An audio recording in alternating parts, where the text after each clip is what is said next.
Welcome to Women Made New. I'm your host, Crystalina Evert. Thank you for joining me.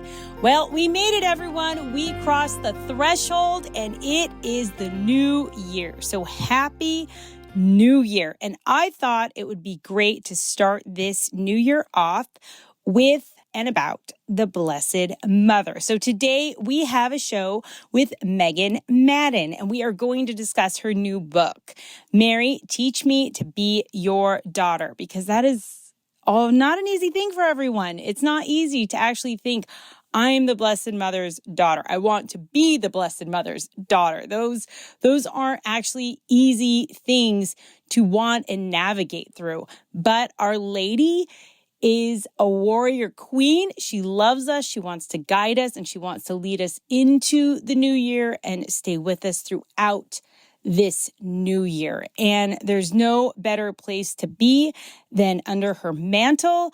And let's be honest, everyone, the devil is afraid of the Blessed Mother. So without further ado, let's get right into it with Megan Madden.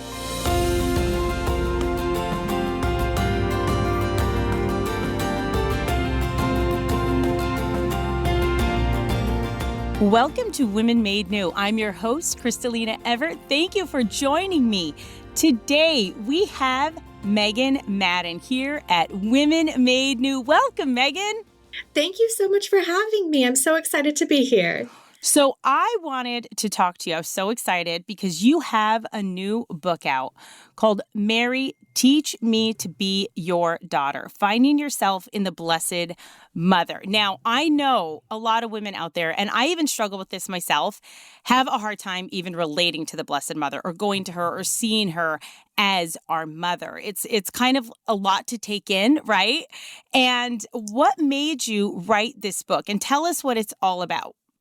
Yes, well, I've experienced that too. And right in the very first chapter, I actually tell this story of early in my motherhood. I was sitting with a group of women and we were talking about the Blessed Mother and thinking about her motherhood to the Christ child and how different that looked from our reality and the different just struggles we had in motherhood, you know, having children that are not perfect and not the Son of God. And it just, that conversation, I didn't say much, I listened, but I just knew we were missing something there. And that conversation stayed in my heart for a long time. And over the course of many years and in my own motherhood, I finally began to just explore what it meant to not just pray and ask for Our Lady's intercession and think of her as a mother that is distant or maybe not having as intimate of a relationship with her. I wanted an intimate relationship with her as my mother. And over the course of many years and studies, it brought me to ask the question of what it means to be Our Lady's daughter. And that's what led me to write this book. Now, in different conversations that you have with women and kind of where you see where they're at with their relationship with the Blessed Mother, what are you kind of finding that women struggle with? So I think even if not on purpose, there are times when we put Our Lady, or perhaps we just in general do this, put her on a pedestal and of perfection that we can't reach, which is true. We can't reach her level of perfection. And she is the Queen Mother. And that was something I wanted to keep that essence of in the book. But she also is this intimate mother to each of us individually. And so I think there's a struggle, I think, in understanding motherhood and holy motherhood and gentle motherhood. And that's what she is to us, which I find very healing in our times. Yes. And our times right now are so unpredictable. And it's just kind of like we really have to, I would say in a very huge way, just trusting God day by day, because there's so much going on in the world, in the church, in our own household, in the schools, just everywhere around us. But at the same time, I feel like if we're grounded in our faith, in our Catholic faith, we're grounded in the Eucharist, we're grounded in the teachings of the Catholic Church, I feel like anything that is going on outside of us, we're okay. We're going to be okay because God has got us. And the Blessed Mother, like you said, she is a queen. She's a I heard someone say, even an exorcist once said, she's a warrior queen. She's not just a queen, she's a warrior queen, right? And Yes, she is yes. amazing. And her virtues, I know everyone talks about like her humility and her obedience to God, but she has her own list of Marian virtues, doesn't she? Yes, she does. And that, I love that phrase. Actually, I wrote it in the book, is warrior queen mother. Yes. Yes. And prior to writing this book, I was in Austria for 2 years for my husband's studies. And he's a theologian. So we went through lots of grad school. And during that time, I took graduate courses in marriage and family. And we were very blessed to be able to go to divine liturgy. And the Byzantine priests, they have such a beautiful way of looking at Our Lady, because it is in this like very mysterious warrior queen way. And so you see, like you said, you're hitting on the humility, the meekness, the gentleness. We love that. And that is also Our Lady, but she's also strong. She's a valiant woman. So the things that you just said right there, like the humility, the meekness, the obedience, do you know, I think those are the weapons of heaven. Those are literally Yes. the weapons of heaven. And it is so absolutely counter opposite of the world, right? And we think of weapons and violence and anger and strength and taking over and conquering, as to where the weapons of heaven really are the absolute opposite. And like the love disarms all of it. The humility disarms all of that. And the obedience really has the power of God infused when you're in the will of God, right? And that's, she lived the essence of living in the will of God. Yes, yes. I think it's exactly that. When we are humbled, God exalts. And she was the most humble woman that ever walked this earth. And God exalted her to, through her surrender and her yes. So kind of break the book down for us of what women are going to find, what they're going to read about, and just the way you structured it. Sure. I was really inspired. I didn't want to kind of take characteristics of Mary and formulate them myself, right? I wanted to take a look at what the church said. What do the saints say about this? So I looked at St. Louis de Montfort and his 10 principal virtues of Mary.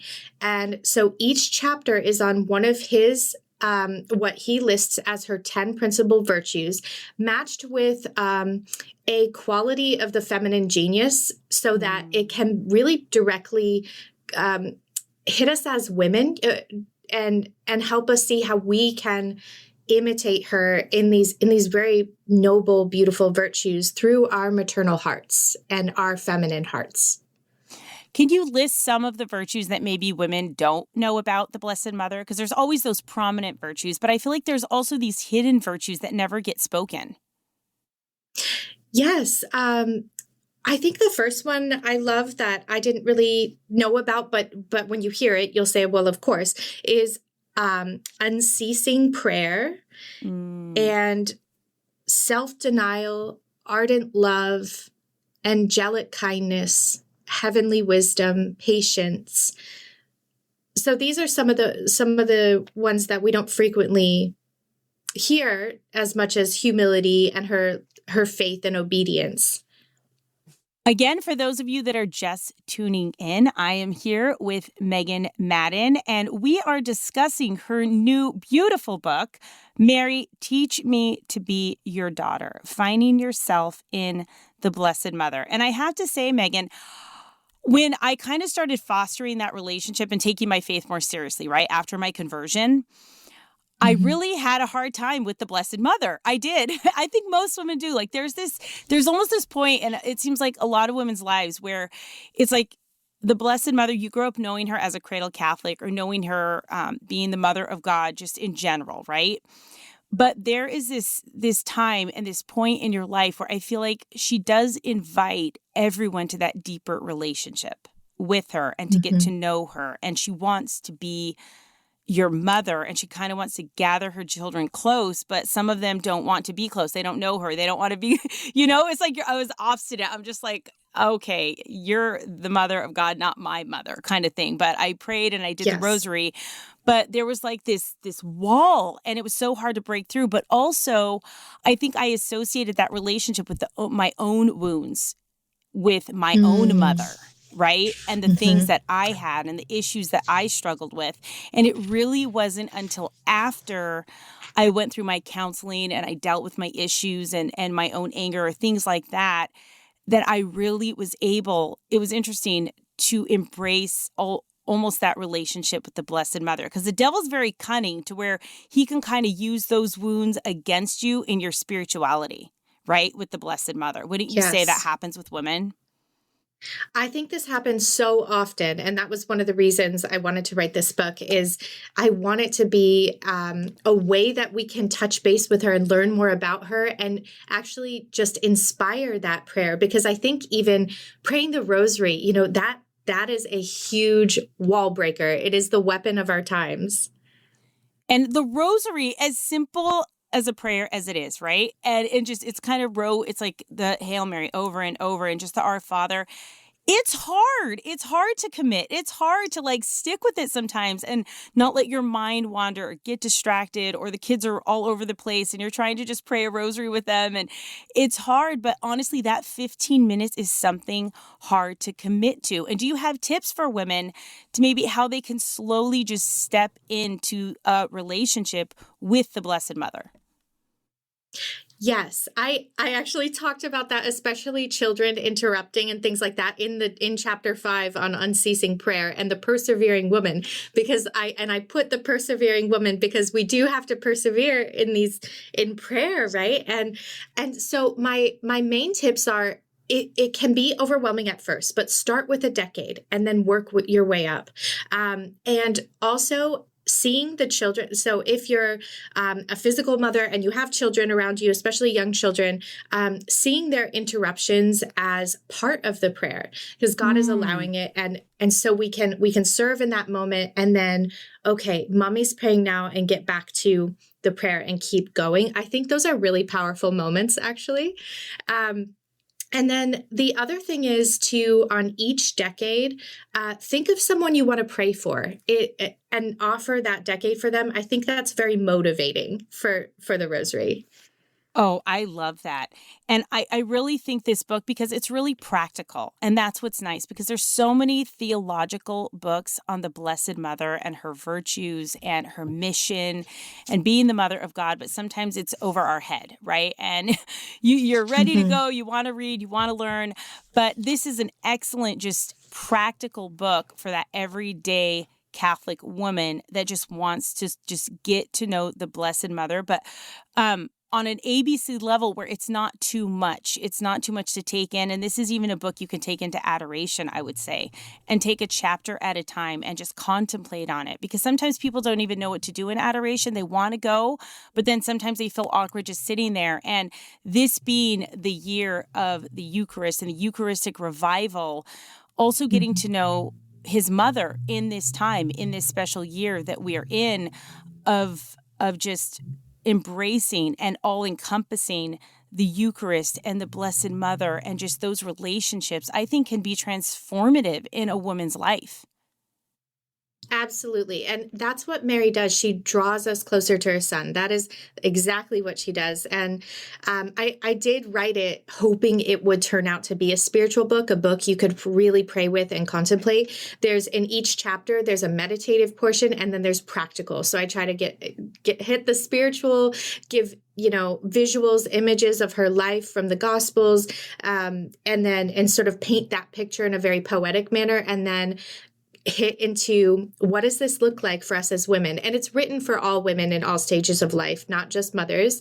And the prayer that sort of goes through the entire book is, Mother, teach me to be your daughter.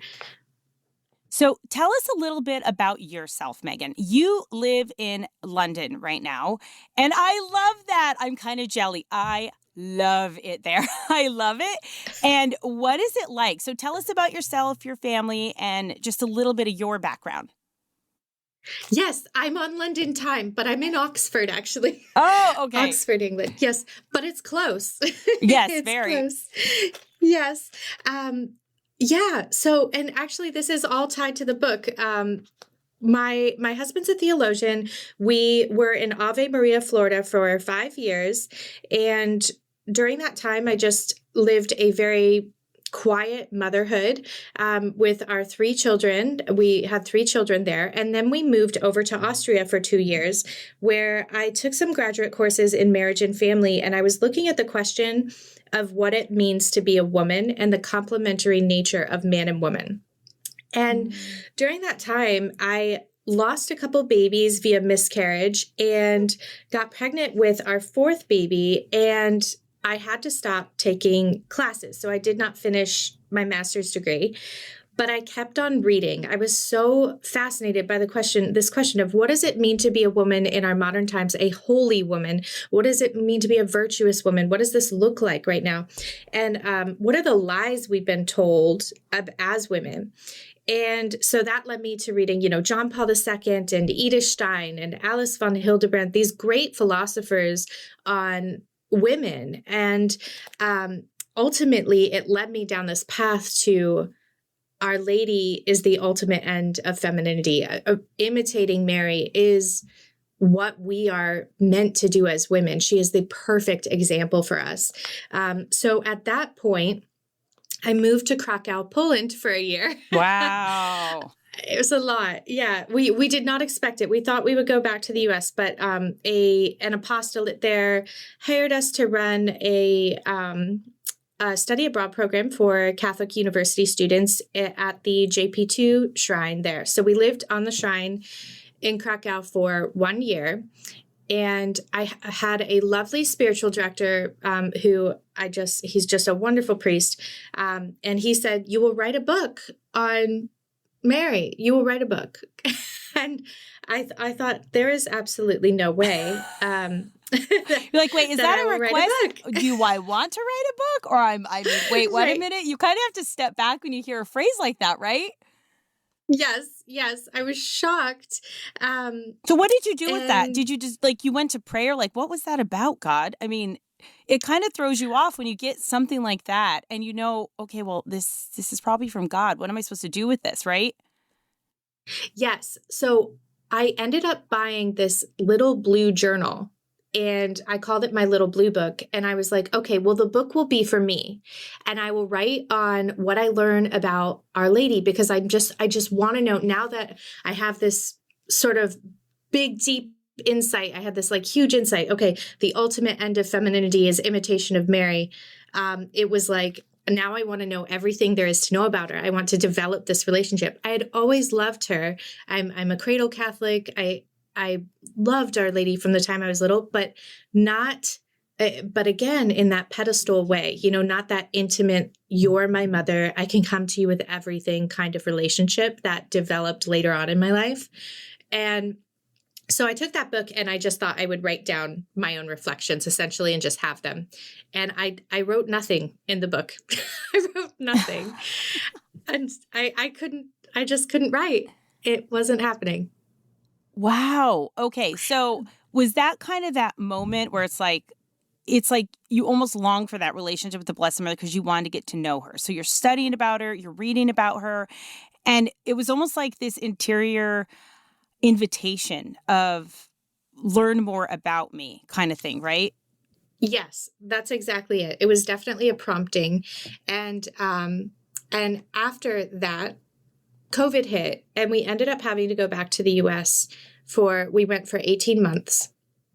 And during that time, our whole life shifted, and it's why we're in Oxford now. So we had another baby there. I'm a mother of 6 children. And so we had our 5th baby, and we were trying to figure out what's next because we knew the borders were closed and we couldn't go back to Poland and continue our work there. Wow. And the long story short is my husband was hired by the Blackfriars in Oxford, which was like a dream job. We couldn't believe it. And also during that time, when we didn't know what we were doing, I had this moment in prayer. I was praying to Our Lady and I was saying, please, Mother, what's next? Like, please help us. And I said, Mother, teach me to be your daughter. I was thinking about that element of surrender and to God's will, whatever it might be, and complete and radical trust in God in that moment. And I felt her so close. And it was in that moment I said, I'm going to write a book. And I knew exactly what it would be on. And that's when I started putting my pen to paper and writing Mary, teach me to be your daughter, but what I was calling my little blue book. Oh, I love it. And that's the title of your book. That's what we're talking about today. And your book is blue. I love that. It is. It's a little blue book. It is a little blue book. So it really it's like the fruit of your relationship with the Blessed Mother. I feel like things like this are literally like you almost pick it from the tree of like the suffering and the invitation of those relationships. And when you go deeper with God, it's almost like he gives you this, I don't know, just like this thing come to life. Like almost you pick it from the fruit of the tree of that bountiful relationship that you develop with God and with the Blessed Mother and with Jesus. And there are these graces in our lives that manifest and become this reality almost, right? And here it is. I'm holding your Mary, Teach Me to Be Your Daughter blue book. So it's beautiful. Yes. And that's the thing that I really want women to know and to really understand is that when God places something on your heart, and even like it was a couple years earlier, a year earlier from you, or there was a lot that happened when that first came into your heart, right? And you got that little blue journal. But then it's like time passed, but there was something on your heart. And slowly you fostered that relationship with the Blessed Mother. Slowly God was working in your life and you didn't fully understand what was happening. But then slowly the pieces kind of came together. And now look at it. Here we are talking on my radio show about your little blue book. It's beautiful. And if we just listen and we trust in God and listen to those promptings and those heavenly invitations to go deeper in those relationships that we're being called to, God can do great things with us. But it is out of obedience, it is out of humility, and it is out of trust, right? Yes, that's exactly it. I never would have imagined what God could do with this. And I never would have imagined being here in those beginning stages. So it's really beautiful how God works in our lives in every single detail. Every detail. He actually wants to be in every detail of our life. And this is the thing, and something that you said I think was very profound, is that it's like Mary almost was like inviting you in that moment, and you literally had to almost give her permission that, Mary, teach me to be your daughter. You wanted her to be your mother. And it's like you almost gave her that permission, really wholeheartedly though, right? It wasn't a head thing. It was a heart thing where you're just like, okay, I'm ready. Teach me to be your daughter. And I think in every woman's life, almost in every person's life, you really have to wholeheartedly like step into that and give Our Lady permission, give Jesus permission, give God permission to come in and foster that relationship. Because if we actually don't give him that permission, it's like that picture, right? Where Jesus is on the outside of the door and there's no knob and he's like knocking. And unless we open it up and give him that permission to enter, it's not going to happen. So as much as people may pray, if they don't give him that actual permission to just, yes, I want to be your daughter, be my mother kind of thing. Like that permission is huge in someone's spirituality, because after that, wouldn't you say there was like leaps and bounds in everything that happened? Yes. I mean, it's a journey then. It's embarking on a journey after the initial yes that we give in imitation of Mary. And I think that's exactly right. God will never force us to do something, right? It is always this invitation to draw near to him in trust. And when we do, it's profound what he does in our lives and what he does in our suffering too, and our hardships, and how he can just beautify anything in his love and in his time.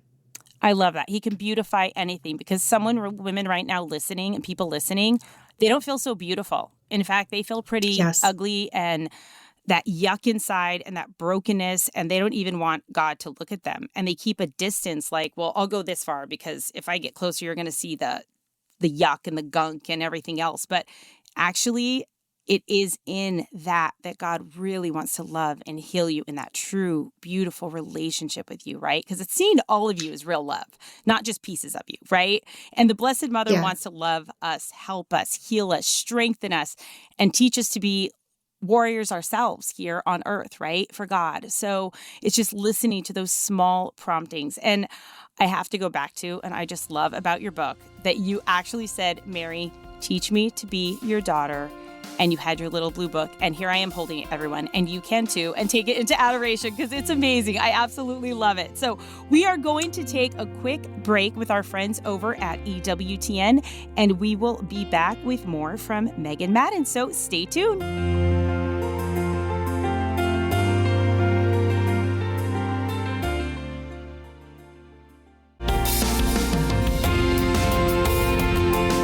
Welcome back to Women Made New. I'm your host, Crystalina Evert. Thank you for joining me. And for those of you just tuning in, we are talking with Megan Madden, and we are discussing her new book, Mary, Teach Me to Be Your Daughter, Finding Yourself in the Blessed Mother. And it's hard to find yourself in the Blessed Mother. I mean, she's the Queen of Heaven. She's the Queen of God. It's like, how on earth can I even find anything of myself in that? You know, it's like just the rays of her just like are intimidating, you know? And I had that moment and that time in my life where I'm just like, okay, she's up there, I'm down here, just kind of an unreachable thing, you know, but you honor and you say the rosary or however best you can. But there is a moment in everybody's life where I think, just like your relationship with Jesus, there is this intimate invitation to go deeper and to have that real relationship, right? And that permission of like, Lord Jesus, please, I want to have a relationship, or help me, teach me to love you. And I think that same thing goes for the Blessed Mother, is that we have to really invite her to be our mother. And I said this in the first segment, I'll say it again for the people just tuning in, that I really had a hard time doing that because of my own issues with my mother and my own brokenness that I had and things that I had to deal with in counseling. And my mother and I have an awesome relationship now. I love my mom. You know, it's like she's just my go-to person now. And there was a time in my life for a while where I just kind of was like, had this almost aversion and anger. And I really feel like the devil really robbed me of so much because I allowed him to. And I was living out of that wound with my mom. So for those of you that do have maybe wounds or things there, really ask Our Lady to help you in healing those. Ask the Holy Spirit to show you what needs to be healed in maybe that relationship. And maybe some of you don't want a relationship with your mother, or something maybe happened, or maybe they've passed away, or you can't have a relationship. But that doesn't mean that you still shouldn't work on those wounds that maybe you have, because that affects you. And that's almost a poison within you that you're leaving and not extracting, that the devil can use almost against you. And it also will keep you from your heavenly mother that so longs to have that relationship with you. So this book is an excellent way, and even a segue into doing something like that. If someone wants to start really slowly embracing Our Lady and her virtues and learning about her in just a really practical way. So with the practicality of this book, can you tell us just some practical tips in this new year that women can just maybe slowly embrace that relationship with the Blessed Mother if they have a hard time with her? Yes. Well, within this book, I really hope to touch on all of those things. And I think something that we can do, and a saint we can pray with to draw closer to Our Lady, would be to look at Saint Mary Magdalene, because she stayed with Our Lady and walked through Calvary right by Our Lady's side. And Our Lady had, Mary had every reason to just be upset with us. She knew her son was dying for our sins, but she wasn't. She was loving us with him. She was dying with him internally in her heart. Her heart was pierced. And she had Saint Mary Magdalene right beside her. And there's often these beautiful sacred art pieces depicting Mary with Mary Magdalene underneath the cross and how close they are and how even Our Lady is almost holding her and consoling her, Mary Yeah. Magdalene. So just placing ourselves as little Mary Magdalenes almost, by Our Lady and saying, yes, I am broken. Yes, Mary Magdalene came from a very broken background and she was transformed in Christ. And so coming in that way and giving every aspect, every piece of our heart and to the Lord through the Blessed Mother, and she draws near in that, and she holds us in that and brings that maternal healing. I love that. I never actually really thought of that before. That is beautiful, Megan. Thank you for that, because Mary Magdalene was incredibly broken at where she came from, and God really took her and healed her and transformed her and made her this new, beautiful, unbelievable woman. And we all know her story, right? And there's so many Yeah. women now that can relate to her. And that there she was in that place of honor, right there with Our Lady at the foot of the cross. I mean, honestly, if you look back at that time, there's no greater honor in that moment in time that a person could have had than to be right there at the foot of the cross with Jesus in those moments, right? And Mm-hmm. that is absolutely profound. And I'm going to tell you this. When I was at Mass one day, I go to this church called St. Bernadette. If you can look it up, it is the most beautiful, magnificent, just the murals, and just it's really something to behold, this church, right? And it's our parish. But I was looking up one day, and there is a mural of the depiction of the crucifixion, right? And the thieves, and there's a crowd. And what I thought was so interesting about this is that kind of one side of it was kind of just, there was this light, like God's kind of light was like shining on one side, and the Blessed Mother was there with Mary Magdalene, like you said, and there were like 4 people on that side, and it was just like empty, desolate desert, but there was light surrounding it, right? But then on the other side, and where the bad thief was, or on the other side, all of the Pharisees and the people that were condemning Jesus were on the other side of this mural. And it was like almost this darkness enveloped them, right? But there were so many people there. And there was almost this line drawn between the light and the dark. And as I was looking at that, I thought, oh my goodness, all of those people that were there at the crucifixion, that Jesus' crucifixion, it really kind of started with the crucifixion of his character in the public square, right? The tearing down, he's a liar, he's crazy, he's a false prophet, just almost just ripping apart his character. And that's really kind of where it all started, and the doubt in Jesus, and people just kind of slowly ripping who he was and how people looked at him in that public square.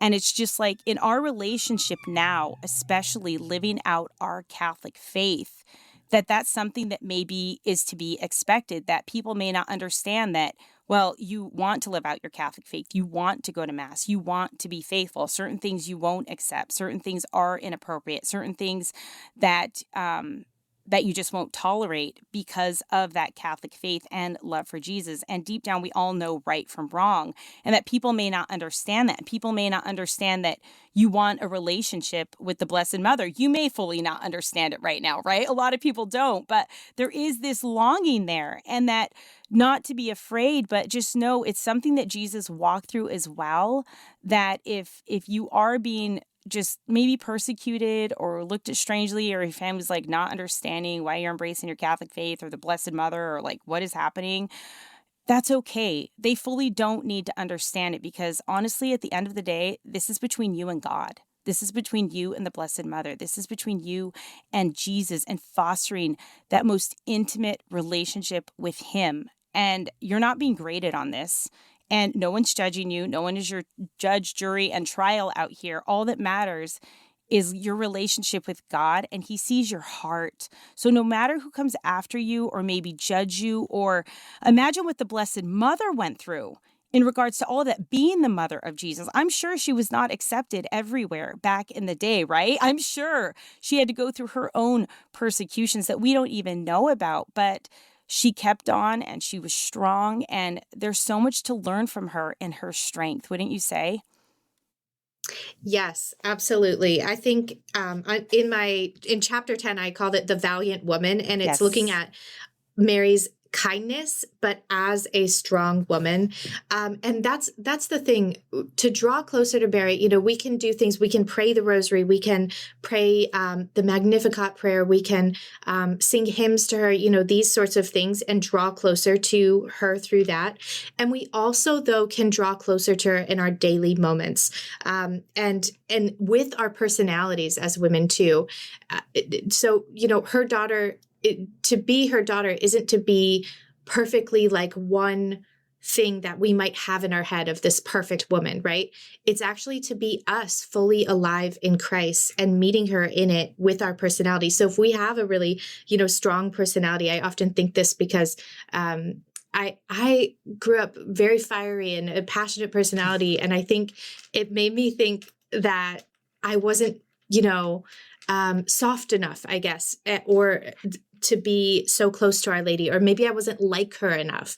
And as I drew closer to her, I got to see this other side of her warrior. We talked about this a little bit in the beginning, her warrior queen mother spirit that she brings in her life. Did you ever feel too much?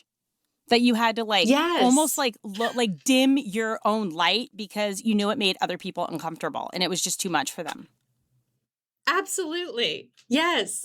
Okay, ladies out there, I want you to hear that because a lot of you are doing that. And I was guilty of that too, where it was just like, oh my gosh, I'm just too much. And I need to just tone it down and wilt like a little flower because people couldn't handle it.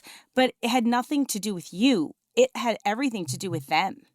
And we take on people's issues or insecurities with us and we make them our own. And we make ourselves insecure because there's something in you that is just, it's overwhelming, or just God gave you a gift and a passion and a light within you. And now is the time for that to shine. Our world is enveloped in darkness, and now is the time to stand up and not be ashamed of the gifts you have and who you are and the mission that God has given you because you're afraid you're going to offend someone or it's going to be too much or maybe it's too similar like her mission that she's doing and people think I'm copying her. No, there's no such thing because we're all so unique in the gifts that God has given us that even if you have maybe a similar ministry or something that God's asking that somebody else is doing, it's never going to be the same. Your experiences are unique. Your gifts are unique. Your relationship with God is unique, and He is going to bring that uniqueness out in its own beautiful way. But you cannot let fear control you, and the opinions of others has got to go because to truly embrace a relationship with Jesus, you cannot care what the world thinks. I'm sorry. At the end of the day, that's where you kind of have to decide because can you imagine Jesus caring what everybody thought?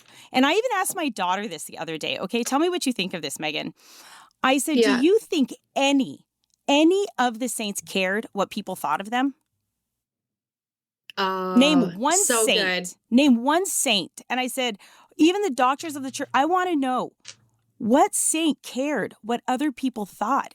And I'm sorry, their love for God and relationship trumped all of that. And it didn't matter because most saints were called crazy. A lot of them were put down. A lot of them were the outcasts. A lot of them were misunderstood. And so, okay, hey, I'll be crazy any day. Let's go. We're in good company. Let's go. But at the end of the day, if you really think about it, it's not an easy walk, but God will give you the grace, the courage, and there is strength, I feel, in so many people right now that they haven't even tapped into because they're being controlled by fear. And in this year of the Eucharist, the Eucharistic revival, and Jesus calling all of His people to Himself, go find that strength. Give God permission to reveal your gifts, your talents, your mission, ladies, because we need you. It's all hands on deck. And right now, women need to be helping women. We need to be lifting each other up, loving each other, helping each other, encouraging each other.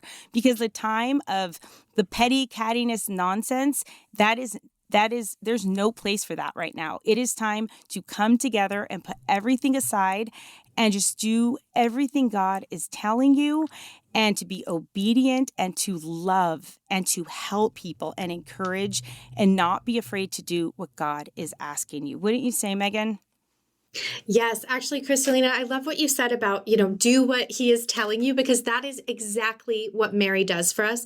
And when we ask her, I'm all about, I was actually talking to my friend the other day about bold prayers. Like, let's say bold prayers. Let's be Yes. specific and ask specific things. And so something, when you said that, I was thinking, when we go to Mary and ask for help, like we can ask her, what are my gifts? Like maybe we don't know. Maybe we haven't tapped into that yet. Maybe we aren't sure what our path is or our vocation.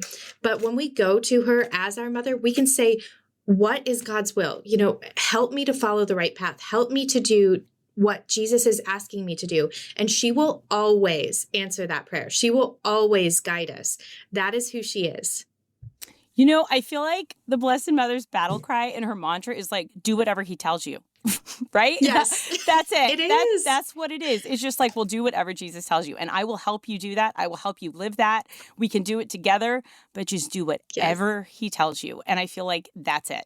And it's so simple, right? And there was this adoration chapel that I used to visit, and it was ran by these French monks. It was just beautiful. And it was even during my time of conversion. And I remember going in there, and it took my breath away. It was so beautiful and peaceful. But underneath where adoration was, they had a cloth, and embroidered on the cloth, it said, do whatever he tells you.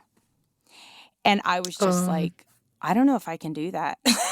I'm just like, I don't know about that. I remember looking at that when I was in that state of my spirituality and what such a baby I was, and just remember looking at that, almost shaking my head like, I don't think so. I don't think I can do that. Like there was so much fear involved, and just like, what is he going to ask me? What am I going to lose? What am I going to just have to become? And this prude, and just all these negative things like overwhelm me just with that phrase, because when Jesus asks you to do something, sometimes it hurts, right?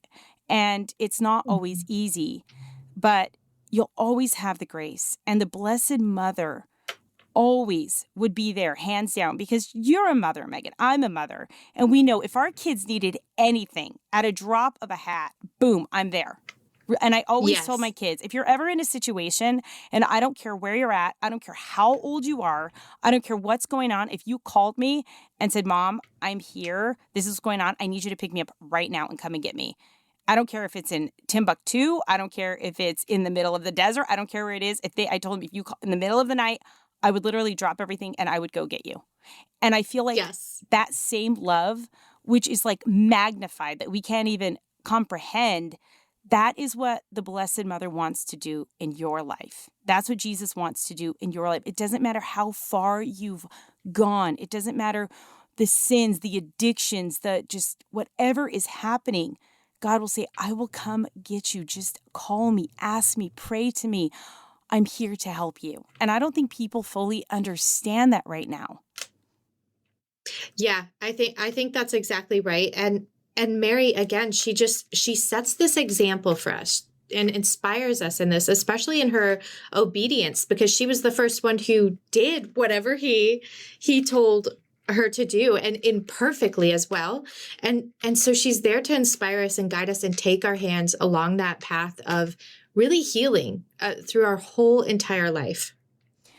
And one thing that I've lately just been thinking about with the Blessed Mother is she probably didn't fully understand what was happening when it was happening, right? Obviously, she didn't fully understand everything that was going on.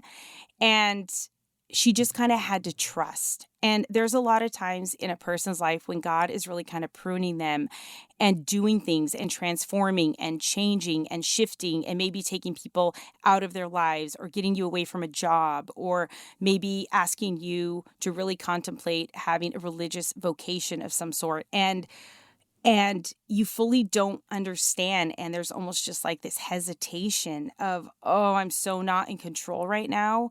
But I know I just need to keep on that path, right? Because God is doing something. And you don't fully know what that something is, right, Megan? You've had those times in your life, you fully don't understand what the something is, but you're on the right path and this is God's will and he is doing something and it will all make sense in the end. But right now, you just need to keep that walk of faith. And the Blessed Mother wow, did she have to have a walk of faith, talk about. But can you kind of just emphasize on that a little bit and how women can just walk in that faith really unafraid because God will catch them just like he caught the Blessed Mother. He was with her always and got her through everything and really some serious times.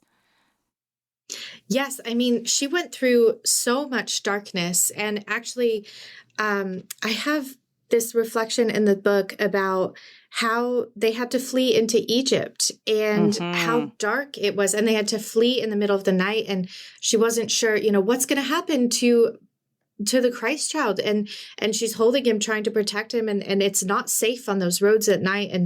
And they're going to a place as refugees where a home isn't prepared for them. They have to sort of make new. And how that took radical trust in really Saint Joseph, who had the dream and said, we have to go, we have to go right now.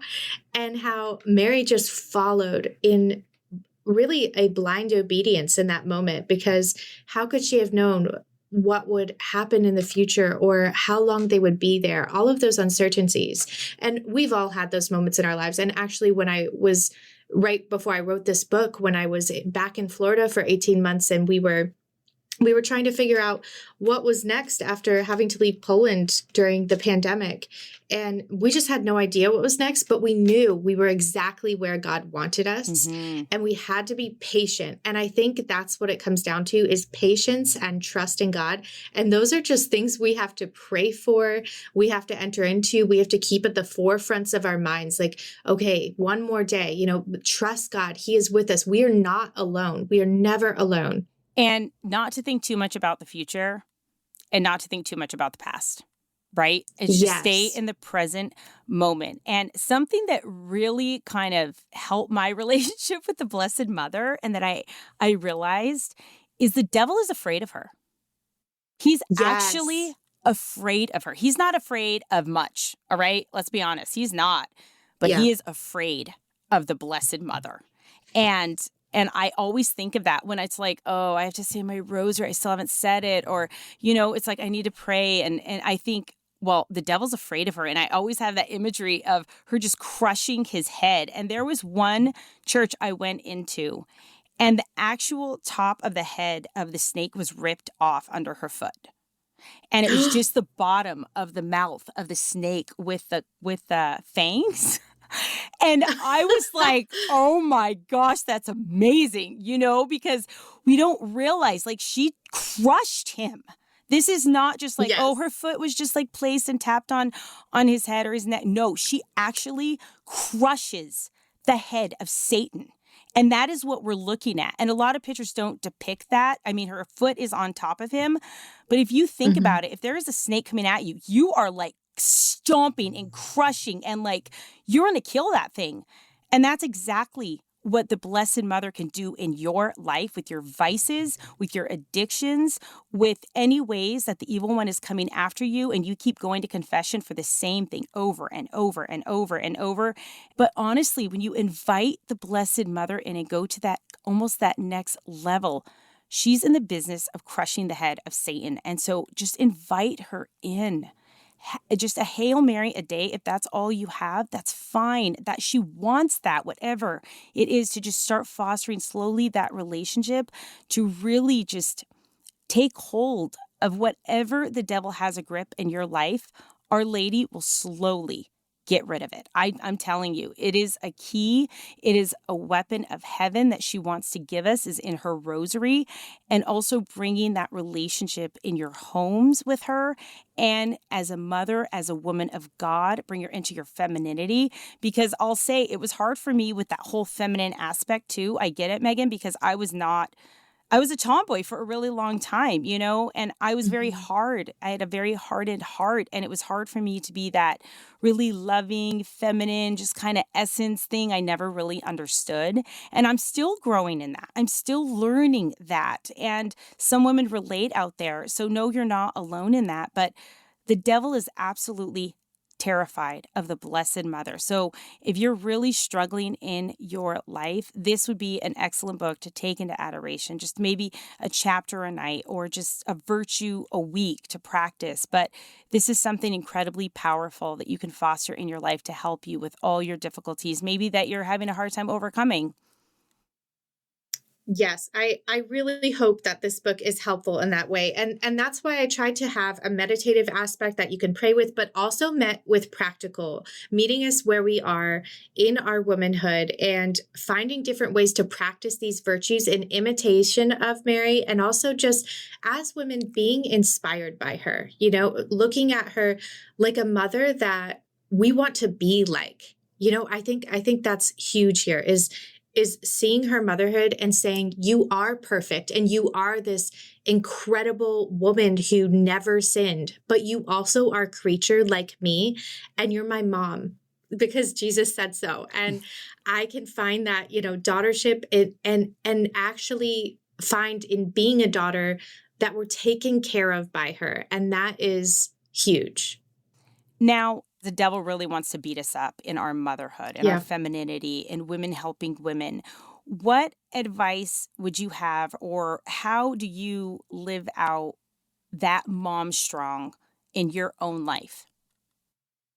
I think it all comes to practicing self-sacrificial love within the home and finding the joy in motherhood, finding the beauty in those everyday small little moments. I ended the book with signing off as a little mother and the idea was in this, desire to imitate Our Lady, but still being little and sinful and weak in all these areas. And so as moms, realizing that it's really in the duty of each moment when we are serving our families and serving our children and finding the joy in it, that we end up bringing and creating in the home this beautiful space where God resides and that he's in each of those children and in our husbands, and we can find him there. It doesn't have to be in the big crowds doing big things. It's really in those little small moments.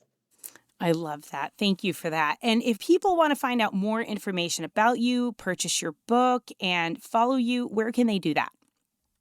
Thank you. I have a website called amotherslace.com, an Instagram account where I'm very active called A Mother's Lace. And Mary Teach Me to Be Your Daughter is with Ascension Press and also on Amazon. Excellent. Oh, thank you, Megan, so much. It's really been a pleasure. And thank you just for your vulnerability and also for being obedient and saying yes, because now the fruit of that can reach many women and foster this relationship with the Blessed Mother. So everybody's yes out there. If you can hear me, ladies, it is so important. And some of you may be teeter-tottering on something God is asking of you. Just let it go. Just be obedient, be humble, and God will bless you. So thank you, Megan, for all that you do. And know you'll be in our prayers. And if you could please keep us in your prayers. Absolutely. Thank you so much, Crystalina. It was such a pleasure to speak with you.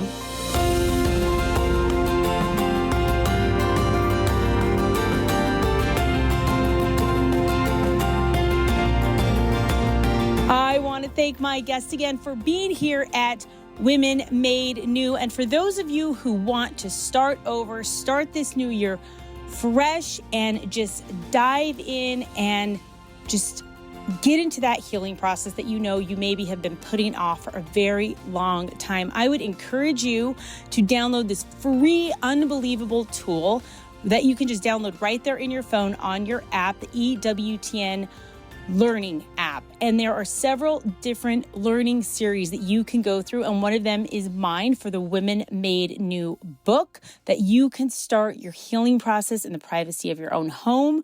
Go to adoration, answer these questions, spend time with Jesus, and really just focus and see what direction God is taking you. And don't be afraid, because God is with us. He's leading us. He's guiding us. And you can just go in the App Store. EWTN Learning app is right there in the comfort of your own home and on your phone. I hope you all have a wonderful and blessed weekend, and I will see you soon. God bless.